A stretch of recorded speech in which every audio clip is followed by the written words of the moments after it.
Thank you, listeners, for listening to the Minorities Report podcast. This is Patrick Perez Dominguez, your host, and then with my co-host is Shon Brown. Hi, this is Shon Brown, the co-host.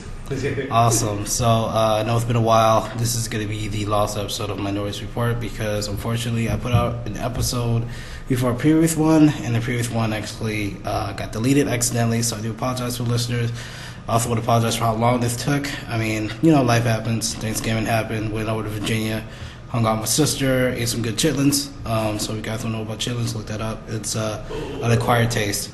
Yes, it is. Have you had chitlins? Yes, I have. Oh my gosh. And I'll never eat them again. Well, you soak them in hot sauce. They taste like a meat version of ramen noodles. All right, so very happy to put out another show for you guys, for all 5 listeners that subscribe. Thank you. Hopefully we get more. But, whether I get more or not, it's not the point. It's just me putting out my opinions out there, and some of you guys actually care to hear them. So, thank you. So, on with the show, we have a pretty good show for you today. We're going to talk about these sexual allegations that's pretty much happening around the world. During the Harvey Weinstein scandal, it literally became a campaign on Twitter, which was #MeToo, which I think Alyssa Milano actually started. I'm not quite sure if she did. I'm not sure either. Yeah, but props to the person who started that campaign. A lot of people come forward to talk about their experiences, and believe it or not, it's a lot more frequent than we thought. It's not just an inside issue. It looks like it's more like a society. It started with Harvey Weinstein, right? Yeah, it started with Harvey Weinstein. He's like a big producer for numerous films, so he's like a billionaire, a millionaire. Mm-hmm. So he's dealt with a lot of actresses and actors, and apparently there's been some issues where he would invite them out to the hotel, and then I guess he would try to get it on, and obviously they did not consent to any of that. They just thought they were talking about business. He was trying to get his Weinstein on. Yeah, oh my God, yeah. So, so I'm really happy that women are speaking out against this. And with that, we've had a lot of people that we never thought that would have actually had been part of, I won't say sexual assault, but just sexual predation. Yes, it's shocking the people that are now speaking out and the people that they're naming. I heard Ben Affleck was named, just recently, yesterday, Russell Simmons was named. He just stepped down from Def Jam. And, my God. Yeah, wow. It's crazy. It's crazy. I think that is shocking, man. Yes. He made that company. Excuse me. He did. But another thing is that I've been hearing from some women is that why wait so long? I mean, I think I know the answer to that. The thing is that a lot of these men are pretty much big stars, and I'm sure that they said something and they got drowned out by other people and accusing them of you knew what you signed up for, or something like that. Like, I've seen stuff like that, which I think is terrible. And then some feared for their careur. They didn't want their career to be destroyed. This person who led the alleged sexual assault or behavior actually has the power to destroy a person's career, So. Now, it's also important to remember that these are allegations. There isn't any legal convictions in a lot of these. Excuse me, I'm a little sick here. There's no convictions. It's just allegations, which doesn't make them true or doesn't make them lies either. I mean, honestly, I think they're true, especially with Harvey Weinstein. I mean, there's just so many. Which is the weirdest thing too that I noticed is that the one person of color to come out and say that he denied it. And I'm just kind of wondering, why just that one young lady and not the other ones?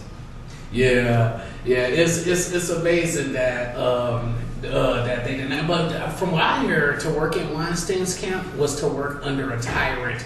So in every other aspect of this guy's life, he was a tyrant. He was a tyrant to his screenwriters, his employees, the people who got his food for him. So it's not hard to see him as I don't want to say sexual predator. That's not the exact word I'm looking for, but is an asshole. Yeah, exactly. Yeah. So he seems like the type of person that would do that. Now, mind you, I don't want to judge the guy. I'm the last person that wants to be judging anybody because I don't want anybody judging me.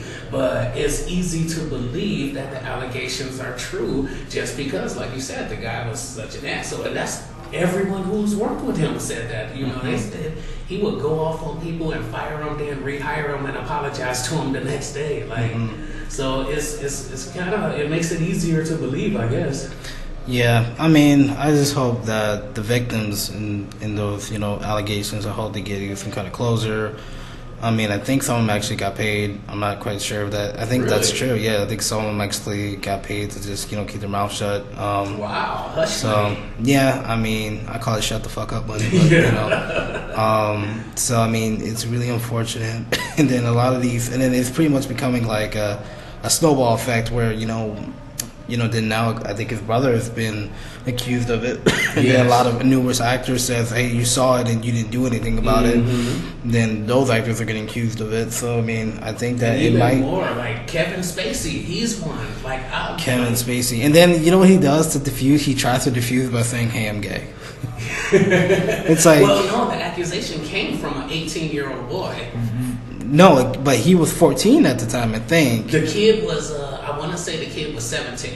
But he said Spacey was buying him drinks in a bar knowing that he was underage and was rubbing on his knee. What country were they in? I have no idea, but I don't think, I mean, it's still inappropriate. Exactly. I'm not saying, you know what I mean?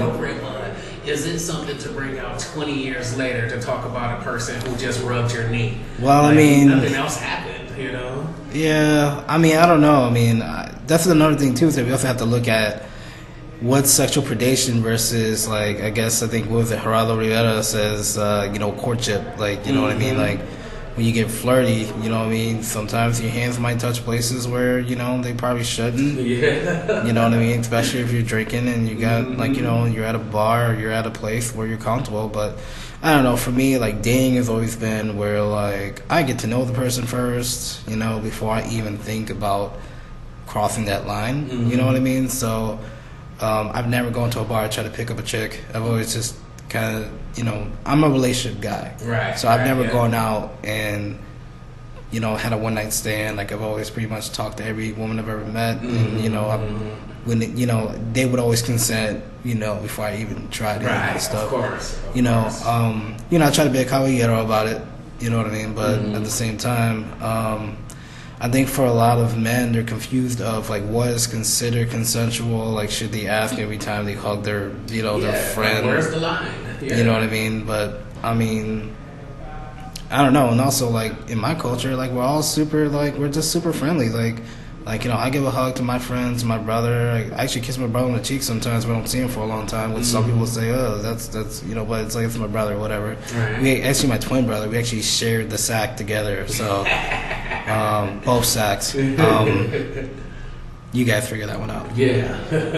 But so we actually live in Minnesota, and our was it Senator Al Franken? Yes, Al Franken. Okay, so Senator Al Franken, apparently, he was caught up in a little scandal here. Looks like he had touched, I think her last name is what, tweeted? Something like that, yeah. So, you know, this young lady, you know, was working with him a long time ago, and they were doing, I mean, this is when he was acting, I guess, because I think he's a comedian / actor. He was a comedian. This was before he was in public office, which raises another question. But yeah, go ahead. Exactly. So, yeah, the celebrity effect. Yeah. But anyways, so, I mean, first of all, Al Franken has been very forward with first protecting women's rights. I mean, he's pretty much gung-ho for a lot of liberty, you know, you know, freedoms. So the thing is that it's very unfortunate that the scandal has come out, but you know, at the same time, he has admitted that, hey, it actually happened. Well, you know, like, there's a picture. Well, there's a picture. Okay, so he can't deny that. Busted. Yeah. So anyways, so to give you some context, he took a picture of, at the time, I think it was like his co-host for the troops. He went out like to Iraq or Iran or something like that, to the troops or whatever. And then this young lady was sleeping as I guess on a, I don't know, was it like a ride or was it just in the office? I think they were on the C-1. They were either on the C-130 or they were on a Chinook. I can't remember which. I want to say a C-130. It had to be C-130 because a Chinook, man, you can't sleep on that. You wouldn't be able to hear. No. Yeah. So anyways, she was sleeping, and I guess he touched her breast, and obviously, and she was asleep. It doesn't actually show him touching her breast. It shows him looking as if he's about to touch her breast. Now she's also strapped in with what I believe on is a bulletproof vest. So everything that was touchable would have been tucked in a bulletproof vest. But you do see the hands like really close, and then he's turning around looking at the camera like, I'm gonna do it. Yeah, exactly. I mean, obviously he thought that it was a joke, and then he obviously apologized for that because that obviously wasn't, and I don't think she even realized that even happened. Like she didn't. It seemed like she wasn't sleeping, right? Yeah, she was asleep. Of course, there's some other people that says like she wasn't asleep. She went along with it, but I'm gonna believe her. And because Al Franken did actually, admit, hey man, this happened. I'm sorry. I'm very ashamed of it. And then obviously there was that kiss where she interpreted it very differently. She said that she didn't want to do it, but he kind of, argued with me because I guess he's an actor, and so he's like, hey, we gotta practice a kiss. Oh, that's right, I did. And so, Al Franken, on his part, he says he doesn't remember quite what had happened with that kiss. He remembers it differently. But he apologized.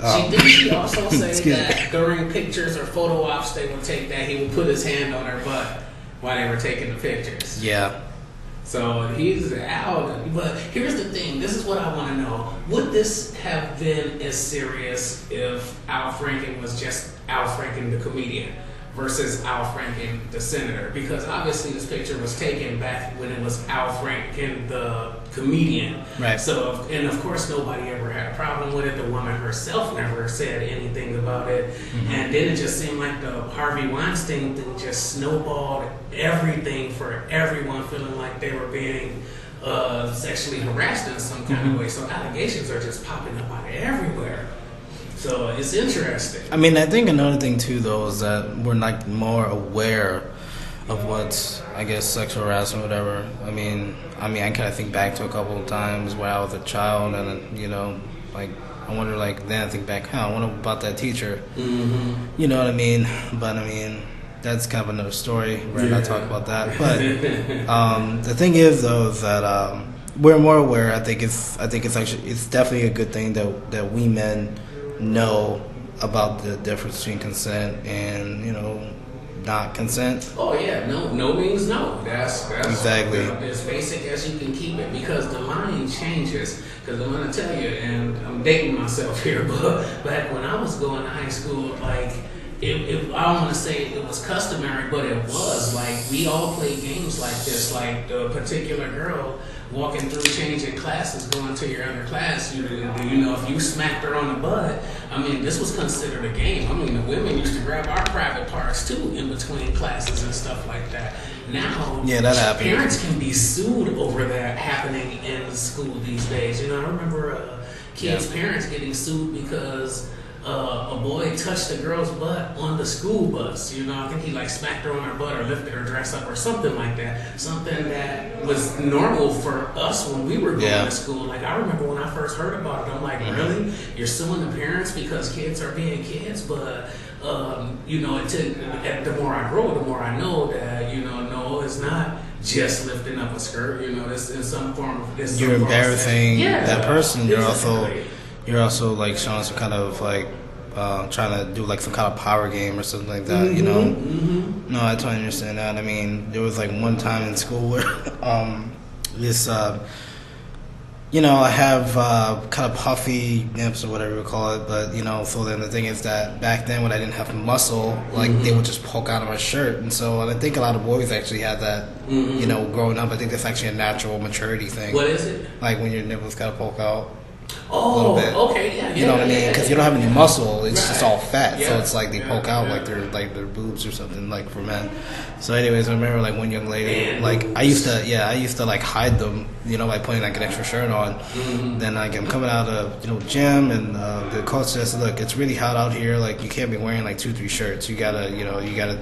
You know what I mean? He was more worried about my safety, so which I did, and then I sweated through like a shirt, and then like then one girl just kind of touches my chest, and obviously I didn't give her consent to do that, and she's like, "Oh, look, you got titties, blah blah blah," all this which BS. could be considered harassment, and then I mean, I've also had more drastic stuff that happened like in a locker room, but I'm not going to share that because that's none of your business. Not your business. I'm talking about the audience. Sorry, but that's private. But you know what I'm saying. But at the time, I didn't even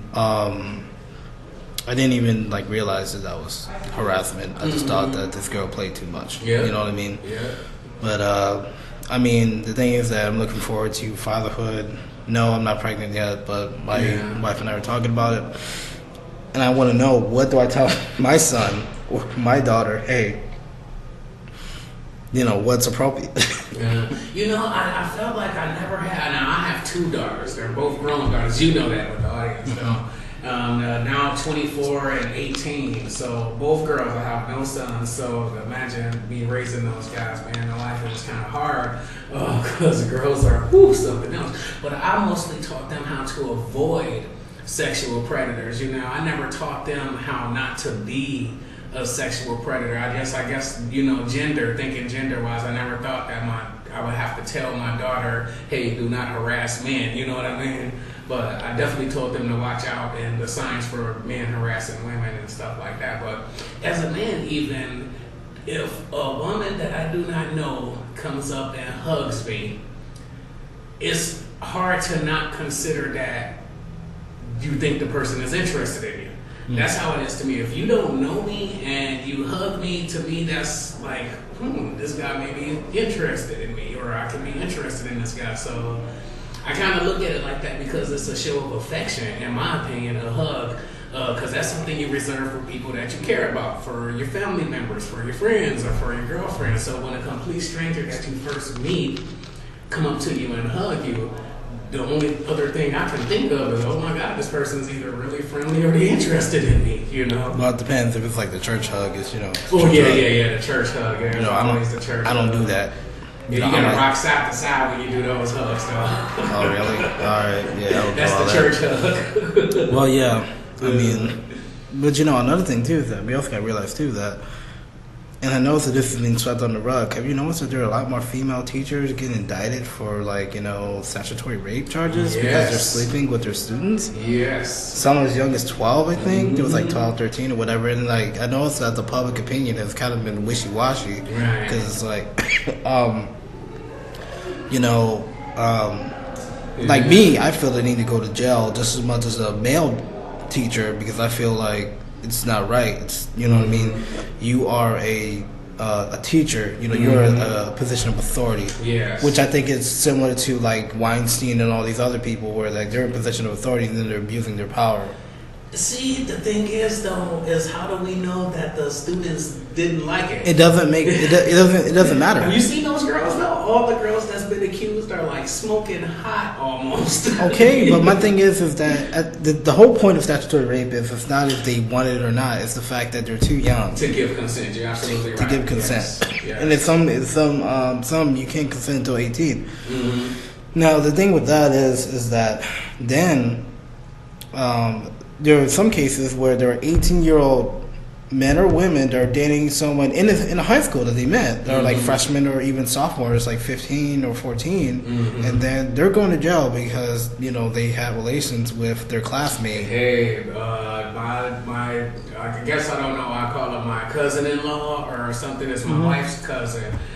His name is David. But he did some time over a similar situation. I mean, like, I've been married to Andrea for over 20 years. So, I mean, I seen these kids grow up, you know. And I seen him. I remember when he was 18 and he was dating a girl who was like 16 or 17 years old, who originally lied to him about her age. So they're dating, and they have been dating and doing all the perks that go along with dating, you know. Him not knowing what her age was, but then when he found out, he continued to date her. But we're talking a 2-year difference, you know. So, and they probably met in school or in small town, South Dakota, you know. So they get together and be together. Then one day, a huge argument ensues, and the girl ends up telling her mother how old David is, or telling her mom something. So anyway, the mother and the father end up taking this to court, and literally, you know, put my cousin-in-law in prison over this crack. He had to register as a sexual predator. And I've met him. I had met the girl at least once or twice down there. I mean, he wasn't doing anything wrong, and they were very close in age as far as I'm concerned. And this little 16, 17-year-old girl is carrying herself around like she's 25, 26 years old, you know, wearing a promiscuous clothing and everything. But he literally did like 5 years in prison because he got into an argument with his girlfriend. You know, crazy. So the line is thin. It's very thin. Wow, but how long were they dating before? I mean, are you telling me that he never met the parents? No, they knew him. They just didn't know how old he was. But he had been around, and the girl had been to his house. He'd been to her house. Yeah, I mean, everybody known them as they were a public couple. There needs to be some kind of law where it protects people. Like, I mean, my thing is that the first thing, you know, when I meet a young lady, I mean, there is somewhere in the conversation where I'll ask, how old are you? Mm-hmm. You know what I mean? And if she lies? I mean, if she lies, I mean, eventually, here's the thing though, like, so let's see here. I didn't date until later on in life, so I was like 19 when I dated, like, exclusively, and then I've always been in a relationship, guys, so usually 3-4 years max. Mm-hmm. You know what I mean? But, so... You're the guy that all the women pray for, and then end up putting in the friend zone when they find them. You know what I mean? I want the, like, I'm not saying you're the perfect guy. I don't think none of us are perfect. No, absolutely not. But women... I see it on Facebook all the time. I wish I had a guy like this. I wish I had a guy like you. You're that guy. You know? Yeah. Like, I may have some questionable morals at times, you know, but you the man. Yeah. I appreciate that, Shon. Well, you're a wonderful guy yourself, man. You're a catch. Fortunately for Andrea. Yeah. She got you. Fortunately for Itzel, my wife.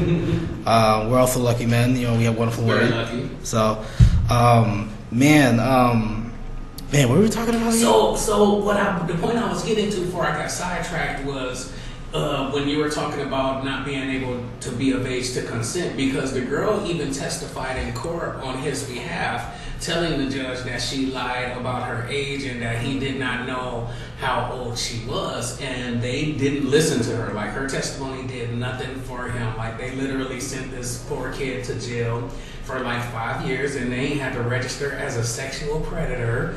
The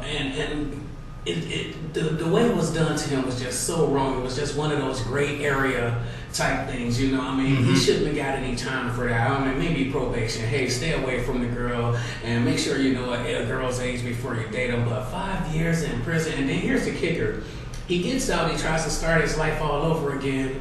And he's starting to date a woman. You know, he don't tell her his business, but he know how old she is. You know what I'm saying? She shows up at his house with her little sister. Neighbor calls the cops. Bam, right back in prison for an accident, for a mistake. You know, it's incredible, man. I think the kid got a raw deal. Yeah, that's wrong. Man, that's horrible. Man. Yeah, it is. So we got men doing it, and we got women doing it. We got teachers doing it. And then they won't even have to register as long as I doubt that, because I think some of these people, they only get like a year in jail, and then like they can register for like a year, and then after that they can just go back about their business. Well, that's a good deal, but I think no, I'm talking about these teachers, man. The teachers are getting it easy, yeah, because most of the guys, you're a sexual predator for life, and then you get the letters in the mail. Hey, there's a sexual predator moving in your neighborhood. Immediately, you think the worst. because that's the first thing I'm going to think. Oh, okay, a sexual predator. Okay, automatic child molester. Automatic date rapist. Automatic. I'm gonna shoot you if I see you. That's it's And I mean, I know that the American public is not open to like hearing, hey, this is this is the reason why. Most people kind of insinuate that people who register as sexual predator. Or those guys that literally broke into a house and did that.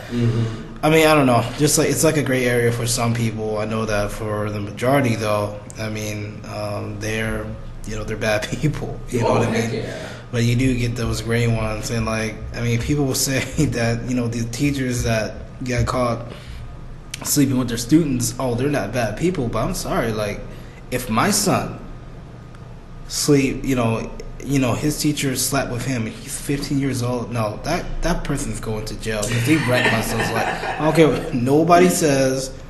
The thing is that there's a reason why we have laws. Where, this is true. Like here's the thing. I honestly feel that if you go to the same school as this person, you either separate those kids from. Because like seniors, you could be 18 or even 19.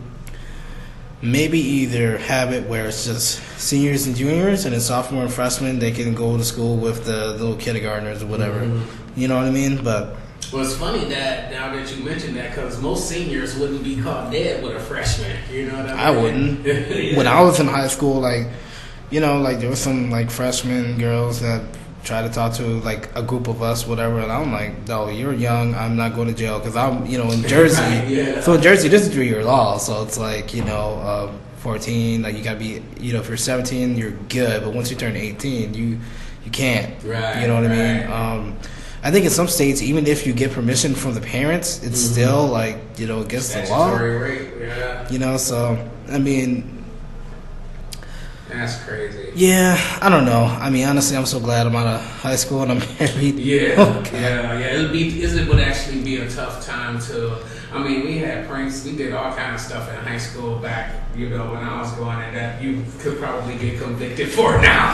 Yeah, for sure. I mean, I think that. So let's kind of go back to the culture. Like, do you think that with the Me Too campaign and all these allegations, do you think that, for us men, we're waking up, we're realizing that, there's some things that you just, you can't really do, you can't do, and also I think honestly we just need to empower women though, right? Like, wouldn't you say? Like, and I think they're doing a pretty good job of empowering themselves, bringing out all these allegations, even after years passed. But at the same time, we talk about the time was different back then. I'm definitely not making excuses for what had happened, what's been going on, but you got to remember, in some places 20 years ago, you could snort a Coke or a line of Coke on a table at a restaurant or a nightclub openly and nothing can happen to you. Think about Club 54, where all the celebrities went to and did all the drugs. There was a lot of, I'm sure, sex, drugs, and rock and roll going on there. You know what I'm saying? So do some of these people know what they were getting into? Did they submit because they thought their career was going to be ruined? And if they didn't say anything, like I read the girl who accused Russell Simmons, she said that she never told him no to sex, but she didn't tell him yes neither. So because sometimes there's body cues though, right? So like, yes, and she did mention body cues. She said she was intimidated by his body language and by his driver's body language, and she, in her mind, she just felt like she should do what needed to be done to keep him calm or whatever. Yet he showed no aggression. But she said his body language, his posture was aggressive. I mean, it's an interesting story. You should check it out. But I'm just wondering if, and then this is a rich, affluent woman now. She's very well off, and she's only telling the story to try to help other people. So. Yeah. I mean, do you think that even Russell Simmons even had any idea? Because some of these men had no idea, like Al Franken. I don't think he had an idea. Russell Simmons, he obviously stepped down. The first thing he said was, I obviously remember the night differently than she remembers it. That's the first thing he said. Yeah. So maybe to him, he didn't think he was being aggressive. Maybe he thought he was just being, because he was Russell, he could say, come on, bitch, let's go. But here's my thing, though. So with aggressiveness, right? So with dating, when I was growing up, I obviously was taught the wrong way to approach a young lady. You know, like holler at a girl, which I never did. But holler at her. Like be aggressive, like be in her face. Right. But obviously now we're in an age where that's not really cool, right? And I mean, like, honestly, you go to a bar nowadays, you can't really strike up a conversation with a young lady without her thinking that you're trying to get, exactly. trying to get in her you pants. Say like, hi is trying to get in my pants. Exactly. So, I know that online dating seems to be a big thing now, where, like, you could actually kind of, talk to the person online and, like, go into their DMs. Yeah, I know for you especially. Did you have that growing up? No, not really. We had so growing up, but MySpace just came out. But, I was still using floppy disk, like, you know what I mean? So, this is back in 2007, so I went to a really crappy, like, high school, so we didn't have much in terms of technology. But, I think that, the dating scene's definitely changed. Now, you can't really, like, now I don't think, people really don't have conversations. No, you know what I mean? Hooking up now. Yeah, it's just about hooking up. And people are doing it. This is how the younger culture is dating each other. They're it's like was it Tinder and then Facebook Tinder, Facebook, OkCupid. Yeah, maybe. There's tons of them. It's incredible, and I've seen them be successful. Like, I've never seen so many one-night stands promoted since these websites came out. Like, back before, in the day before, we didn't have all this free communication where you had to talk on the phone and stand next to the wall. I couldn't think of how many one-night stands I may have had. I could probably count them all on one hand in my teenhood. Yeah. Now guys are like, hey, you want to hook up? Yeah, hey, they come get together, have sex, and then don't see each other anymore. Yeah. That's what it's become now. I don't think I've never had one, so... You've never had one? I've never had a one night stand. I told you. But here's my thing though, is that like I don't know, because I guess other guys probably are not as emotional as I am. I don't know. So no, I'm gonna say that there's a lot of emotional guys. Here's my thing though, like when you have relations with a young lady, like how can you separate it being a physical act versus an act of love?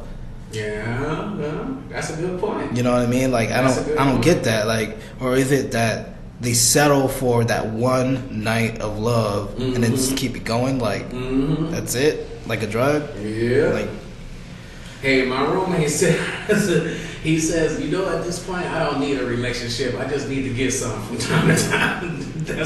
That was his quote. Oh wow. Okay. Well. So, and if he's happy doing that, I guess that he's finding it easier to do these hookups than to actually carry on a relationship. Because apparently, the longer he's around the person, the more they start to annoy him. So. But that's the best part about a relationship is that you get to know their nuances, and like if they know you, that means that. But if you can still stand them, that's a good thing. Yeah. And I feel the same way. It would take too long. It took me 20 years, and I still don't know who my wife is. So you'll never know. Trying to waste my time trying to start over with some other person. If you're saying that, I'm 2 years in. I already know. Like my wife's gonna change every day, but she's still gonna be just as pretty. Every year is gonna be something different.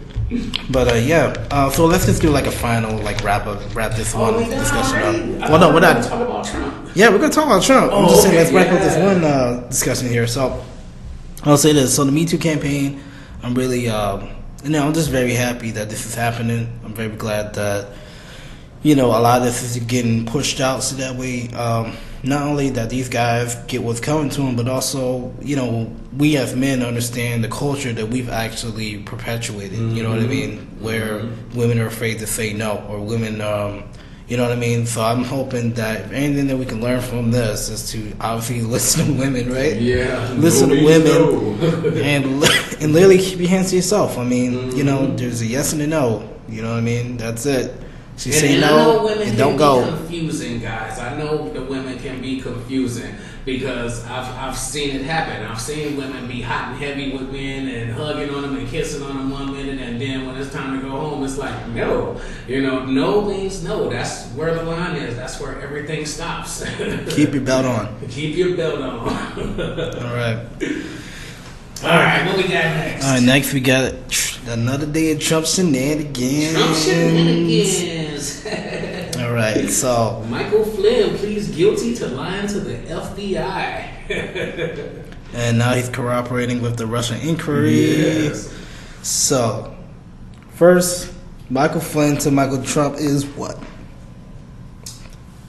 He was his national security advisor. Yeah.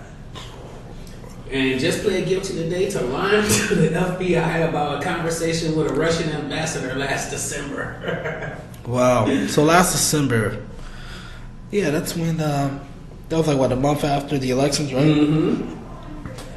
It was actually his pre-inauguration discussions. Oh wow! So yeah, before. So do you think that this will eventually go to Donald J. Trump? Because I think actually today he mentioned that he had a high-level person tell him to speak to them, right? Mm-hmm. And we found out that it was Jared Kushner. Damn, Jared. Is that the son-in-law? Yes. Yes. I believe it is. Yeah. He's currently working in the White House for free. He's donating his salary to charity, which I have no idea what. Maybe it's to the Kushner Fund for I'm childhood. sure he's already rich, so he doesn't need the money. Yeah, I mean, I think only rich people can marry into that family because it's like. And didn't Trump say he was going to donate his check too? I don't think he has done that as of yet.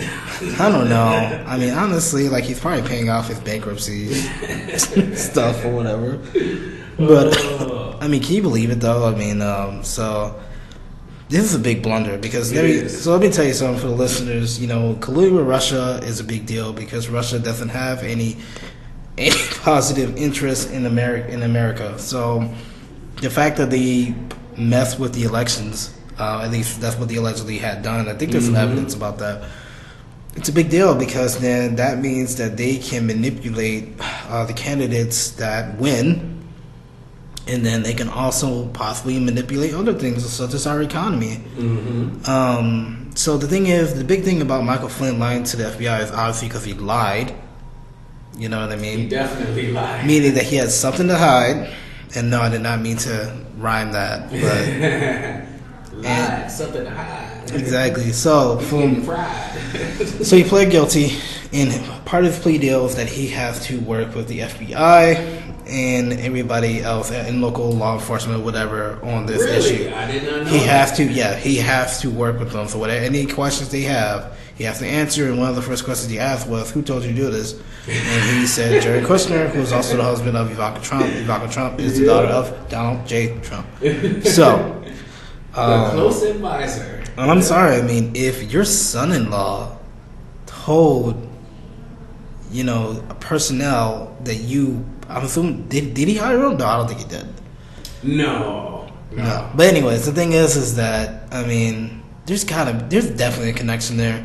The thing is that with Donald J. Trump, as more time goes along, we just hear all these crazy. I think it's eventually going to lead to him. I think it's going to lead back. You think impeachment's going to happen? I heard that there were already steps taken to begin this impeachment by a small group of Democrats. Well, yeah. This. I don't know if that'll ever get anywhere, but no, because it's Democrats. I mean, unless it was like Republicans, then the Republicans got to be sick of his crap. Another interesting thing is that how he's been talking some BS to Al Franken. Regarding the sexual allegations, and he asked him to stand down. He's got like 16 of his own. Yeah. It's like, dude, why don't you stand down? You know what I mean? He was. I'm trying to find. I think he was a general at one time. Yeah, he was a general in the U.S. Army, but he opposed Obama so much that he basically got himself kicked out of the Army. And then what he did was started his own little private company where he met with some Russians in Iran or Iraq to open a nuclear power plant. So that's some shady stuff going on there too. Well, here's my thing though. So can people the Turkish government. Okay, can people not actually talk with the Russian people to do any type of deals? If you're not a secret deal, not a side deal. So it's got to be public. Yeah, it's got to be. It was his own private company, so he was doing some behind the back type stuff. So yeah, if you're a politician, it's probably safe to not talk to any politician from another country unless it's well publicized and everybody knows that is happening. Otherwise, you could be accused of collusion even if there wasn't any. Right. So, like, what if, like, he called up the ambassador and says, yo, let's go get some Denny's? And then somebody snapped a picture of them seeing at Denny's, and the next day in the news is like, the general meet with Russian ambassador at Denny's. Oh, man. What's going on here? Yeah. Well, actually, he's better off going to Perkins, man. They got some good pancakes. Oh, yes, they do.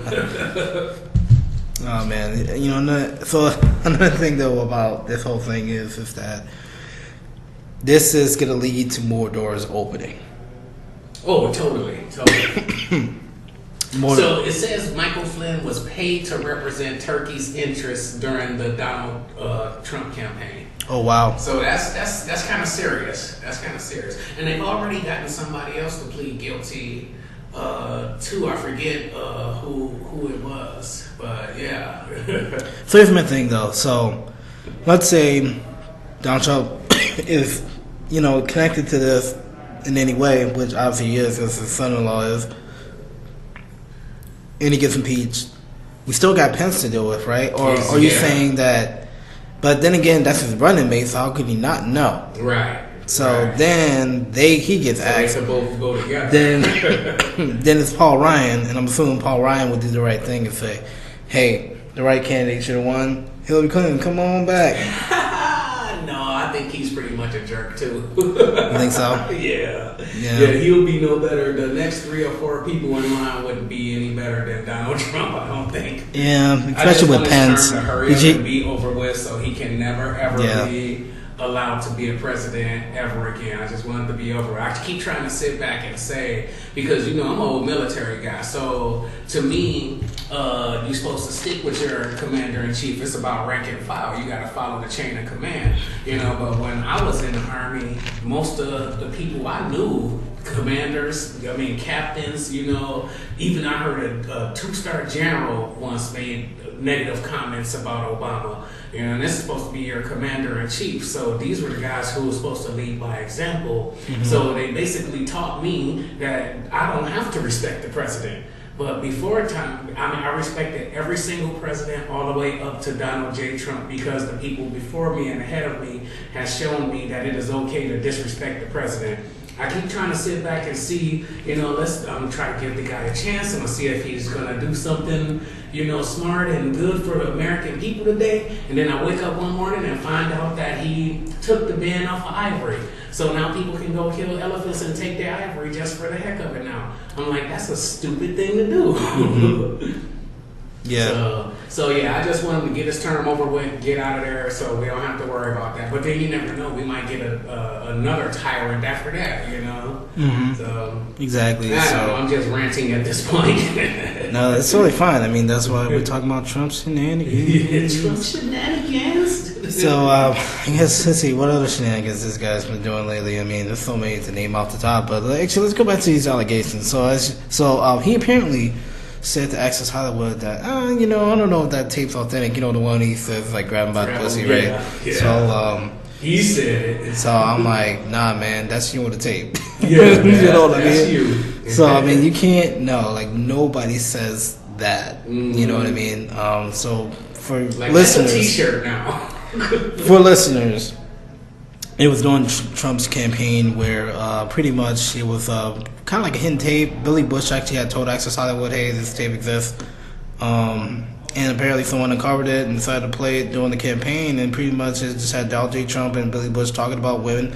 And Donald Trump says, hey, you know, I'm so rich, you know, I mean, you know, I'll kiss him, I'll hug him, I don't care. I mean, I can just grab him by the pussy, something like that. And Billy Bush said, "Oh, whoa, just like that, yeah." And then also he proceeds to talk very nastily about the young lady that came over to interview Donald Trump, right? Mm-hmm. So, you know, obviously, like he used some vulgar language, and honestly, I mean, it sounds like he just doesn't have any respect for women. But to go back to, you know, those sexual allegations, man, I mean, everybody smoothed that under the rug and voted for his ass. This is what I think, and I'm just playing devil's advocate here. You've never been with just around the boys, and you've had conversations about women. You know, their body parts, or women walk by you and whisper to your boy, "Oh, she got fat." I mean, before you were married, you know, or "Ooh, I like the," you know what I mean? Yeah, back in high school. Okay, so back in high school, we do that and we talk like that, and mind you, and make no mistake, women do the same thing. Women talk about us. Oh God, yes, women talk about. I used to share an office with 2 other women. At my old job, and these women were terrible. Like, it was a nursing home, so if something happened and a fireman had to come, the paramedics, they'd all go running to the window. I swear their face turned into foxes like on the cartoons, and their tongue starts backing out their mouth, and they, ooh, look at the fireman, ooh, look at the paramedic, oh, he's so hot. So women do it just as much as men. The thing is that we don't do it when we're around each other. I wouldn't have a conversation like this with you while my wife was present or while any other woman was present. You know, so if no one was supposed to be present, or this interview wasn't supposed to be televised, is he wrong for saying what's on his mind when he's just hanging with the boys? Mm-hmm. You know, that's my question as the playing devil's advocate. Yeah, I guess you're right, but I mean, didn't he know that it was recorded? I think he knew it was an interview. I'm not sure if he knew he was being recorded. Oh, okay. And you know, he was just talking about the pageant and talking about girls. You know, I mean, the other guy who interviewed him probably was participating in this conversation. They just have no proof of it. You know? Okay, but here's my thing too: is that let's actually kind of move that discussion to something like this. So, you're familiar with Instagram, you're familiar with models, right? Mm-hmm. You know, all that stuff. So for instance, you know, there's Instagram models, so there's men and women who, you know, if they look good, either, like, obviously most of them work out, and then some of them are very good looking, right? So I remember there was a older lady, she was an actress, a prominent actress, where she says, hey, you know, we also need to realize that we're in a culture where we're all supposed to be, like, you know, we're going to put ourselves out because we look good. Right? So, you know, like, if you ever go to, like, a model's thing, either a male model or a lady model, you know, on Instagram, there's always going to be some little comment saying, damn, you looking good, shorty, or wow. You know, I guess on the women's side, they'd be like, oh my God, you're so handsome. Yes. You know what I mean? And it's kind of like, okay, so what's the point of the picture? Like, obviously we know that I think that if you get a certain amount of looks or views, you get paid, right? Yeah, but it's got to be a lot. You got to, like, it's got to be a lot of views. So here's my thing, though. So people have been trying to blame a lot of the allegations on the actual victim, which is wrong, you know. And my thing is, you know, the lady stated, hey, this is just my opinion, but, you know, we live in a society where we're putting ourselves out there, you know, as sex symbols all the time. And the thing is that, I mean, there's been an uncomfortable moment in my life. I used to be built, you know what I mean? I used to actually work out quite a bit, and obviously I've kind of let myself go. I'm there too. You know what I mean? So I don't know if it's the marriage effect where you find that woman that you love. Is. So it's kind of like, all right, but I'm about to get back in the gym. Anyways. Me too. I'm gonna go with you. Yeah, but I guess the main thing that I'll just try to say though is that so this lady says all this, right, about how, like, hey, you know, we all have responsibility to change the culture, you know, because we live, you know what I mean. So my thing is that my opinion though is that, for instance, like strippers, right? Mm-hmm. So that's a job. Yeah, that is a job. That's a job, and it's literally, you know, men and or women showing their assets, getting money, getting paid to dance sometimes on the client, and getting paid, right? And get paid. Now, most women, they're just putting themselves through college. Yeah, but yeah, exactly. That's the excuse. Yeah, but there actually are professional strippers that they do it because they like to do it. The money. But the thing is that, like, for instance, when you put that on an application to work somewhere else, you know what I mean? There's this, like, opinion. Oh, I guess I never thought of that before. You know what I mean? But the thing is that why is it that job is panned as a bad job to not do it? You know what I mean? If the argument is people should wear whatever they want without being considered, you know, a slut or, you know, a whore, you know, for men and women. On the application, where's your last place of employment? Augie's. Okay, so Hennepin Avenue. We just gave them a promo. They owe us some money. Yeah, they do. So, but now when you think about it, what she says is actually, she actually makes a good point. We all are responsible for that. Let's say you're going for a job interview, or they say you dress for success. You know, if you're going out on a date, it's called dress to kill, you know, or dress to impress. You know, we're all responsible for that. And I know when I dress up and I come to work, I know that I look good. I mean, it's not being conceited, I'm just convinced. I know that there's somebody walking past me or somebody driving down the street saying, oh my God, look at that guy in the suit, he looks good. You know, same thing goes for women. When it's 50 degrees outside or 40 or 30 degrees outside, they're running around out there with little skirts on and stuff like that. That's being done for a reason. It's not, well, I want to dress the way I want to dress. No, you want to dress to look good. You want somebody to be looking at you, but the moment they cross that line and say something to you, you know, then it may be inappropriate. But if you wearing a dress that every time you bend over, I can see your underwear, I mean, aren't you saying something to me? You know, by just making that motion? Because you know it's happening. They know it's happening. They stand up there, they adjust their dress and stuff like that. So aren't we all saying something to each other by the way that we dress? When we're not at work and we dress in sweatpants, you know, we know that's your off day or you're just lazy, you know. Yep. So and she makes a good point. We're all responsible for setting the trend for everyone else to follow, you know what I mean? So... Yeah. I mean, that doesn't mean that someone can just, you know, assault somebody just because of whether, you know, obviously not. So, but I'm just saying that, I mean... If you know a person knows that they dress provocatively. You know, I've seen the girls outside walking from club to club, club hopping. They're not -degree weather, shortest skirt you've ever seen. Exactly. Yes, and they're not out here going, oh, well, we're going to be outside walking around a lot. I better wear some nice slacks. You know, they're not doing that. They're like, I'm going to the club, I'm going to turn up, I'm about to wear the least amount of clothes possible. So, you know, here's my thing, though. So let's switch it over to, like, the guys, right? So, you know, in the summertime, right, you know, it's hot. So, you know what I mean? Obviously, you're not going to see, you know, women without any shirts. I mean, you know, if they do, they're wearing bikinis, right? But then for men, like, they can take their shirt off and show off that 8, 9, 10-pack going on or whatever. Here's my thing is that why are we not calling that guy a hoe? Why are we not making, that's what I'm saying. Like, for instance, like, you know, if you're, like, walking down the road, right, and, like, you see a guy, like, it's just, like, tiny shorts ever, and then you're see him with an 8, 9, 10-pack with bulging muscles or whatever, how come, like, society's not judging this guy? I mean, I'm not gonna lie to you, man. Like, I've told a guy, dude, you need to put on a shirt. You know what I mean? Why, 'cause you can see his nipples? Nah, man. It's just like, you know, I'm just trying to get something to eat, and this dude is just like in my face, sweat all over himself, glistening in the light. Like, you know what I'm saying?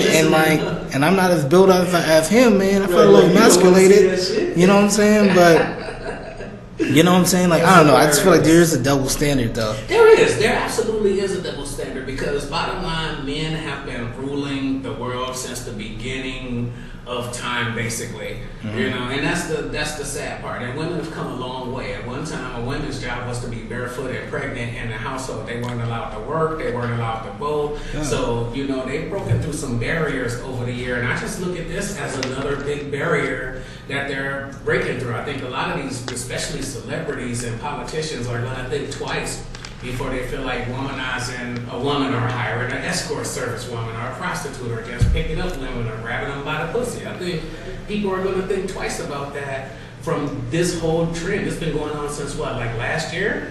Yeah, so, and the more people continue to come out, I mean, every morning I wake up, I'm going on Facebook and Instagram like, who's next? Who's next? And yesterday I was like, oh no, they got Russell Simmons, not Russ. Oh, come on, man. Tomorrow is going to be somebody else. You know? So they're breaking barriers right now. They're making history right now. Yeah. This is history. This is definitely a good thing. Yes. You know, I mean, I think that honestly, now the next thing is, what do the accused, what do the accused actually do to make sure first, like seek redemption. Like, do they get redemption? Do they get a chance to right their wrongs? Do they get a chance to change their behavior? Because you all gotta realize too that this behavior is learned. So obviously, exactly. You know what I mean. Like they learned it from somebody else, right? Mm-hmm. So I mean, what can men do to first unlearn what they've been taught, which is wrong for women? Mm-hmm. You know what I mean? And then like for women, what can women do to kind of help speed that process along, or is it not their job? Is it all on us? Or I think it's both. I think it's got to be a combination of both of us doing that. And then we got to start with our children. Us as men have to teach our children, especially the young boys, that this is not okay to do. What's okay and what's not okay. Mm-hmm. And start it like that. But how early do we teach them? Because a 6-year-old touching another 6-year-old's butt by accident by playing because they're playing football. Yeah, they don't know anything about sexuality at that time. They're literally more curious than anything about a body part versus anything else. It's nothing sexual about it. Mm-hmm. So the thing is that what age do we actually start teaching these kids? 12, 13? Right. You know what I mean? I'm assuming 12, 13 because that's when I learned about sex was 13. Taking this class, at school. About 9 years old. Oh God.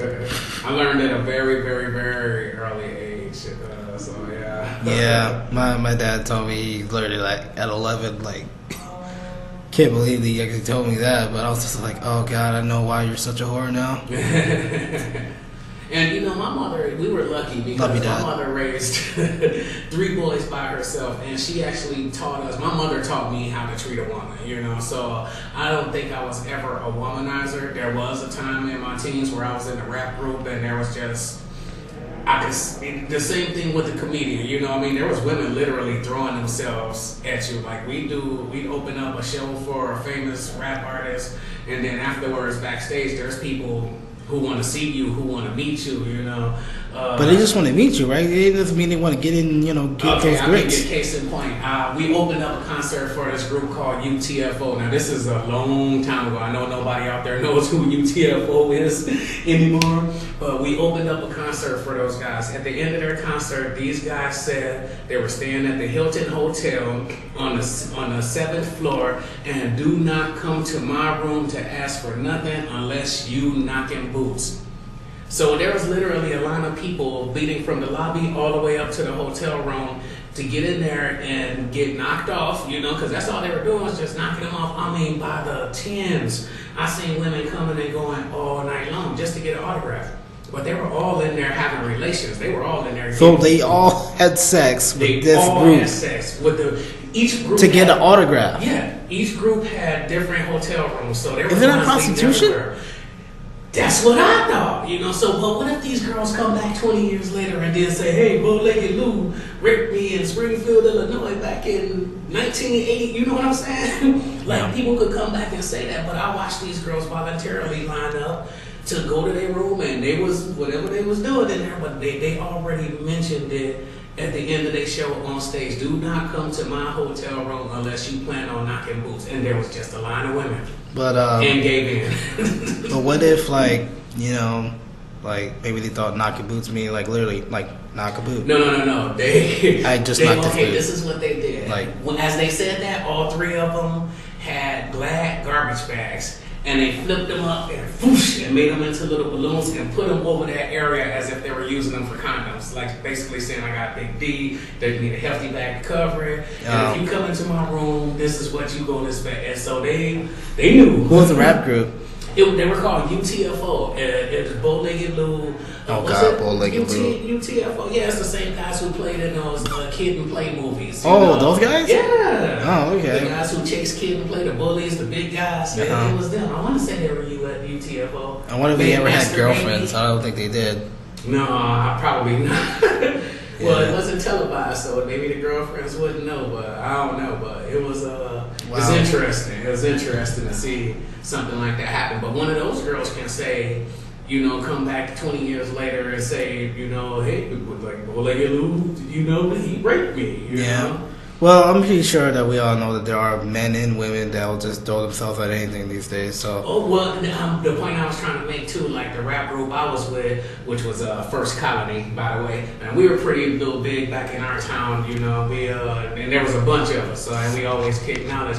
but people knew who we were. We had a fan base in Springfield, Illinois, and Rockford, Illinois, and Chicago. We had a fan base. So when we did shows, women wanted to come and spend time with us too, and hang out where we hanging out too, you know. So if we like, hey, we going back to our hotel room, it's gonna be some drinking, some smoking, some boot knocking. If you want to go, come on. And you know, people would come. But like, you were pretty much upfront where it's like, we're very upfront about it. We're very upfront about it. Has there ever been like a time where like maybe a friend or even yourself where you were in a position where, you know, you thought this girl, like a young lady, was gonna go, and then she said no, and then you was like, all right, cool. Oh yeah, because back then I thought I was so big that, hey, it's your boss, you know, and somebody will replace you. So yeah, I've had it happen, and I've never felt like I took advantage of a person because of my popularity at the time. But then at the same time, I feel like I could have, you know, like, so we didn't go into the room just to have just straight sexual relations or big love like everybody else.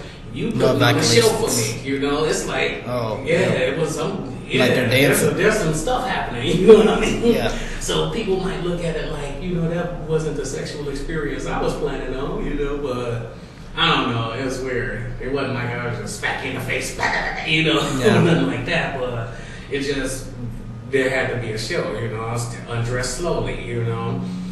Take your bra off, now take, you know, and be like that. Oh, so I mean, what you're saying is though is that, you know, it was a consensual thing. Like, you didn't rip her stuff off. Oh, yeah. She did it. She did it herself. She did what I requested her to do, though. Yeah. See, that's the thing. If I asked her to do it and she did it, what if she didn't want to do it, but didn't want to leave the hotel room? You know, didn't want to not be able to spend that time with me. Is that me taking control of the situation? You know what I'm saying? Yeah. It's kind of it's that gray area, man. It kills you.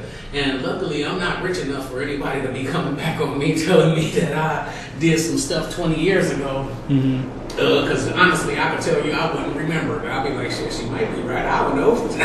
It was all haze then, you know? Yeah. So, but no, we're all responsible for changing the trend. We're all responsible for that. All right. Well, I'm sorry, listeners. We weren't going to talk about Trump's shenanigans, but it all went back to, you know, the allegations. So, I think we're going to call it today. I want to just give a shout out to Minorities Report, my own show. I want to give a shout out to Shon Brown. He is the new co-host. So he will be here indefinitely until he decides that he doesn't want to do it anymore. And if you would like to support, please subscribe on YouTube at Minorities Report. Just subscribe to us, and then maybe, you know, put some comments in there, you know, kind of mention, you know, how you like the show, what you would like to see in the show, and if you guys have any suggestions on any other topics. We are going to try to get this going, try to put out a new episode at least once a month, but obviously if things happen, I would like to do it at least every other week, but we will see. So once again, this is Patrick Perez Dominguez and my co-host Shon Brown. All right, you guys have a good night.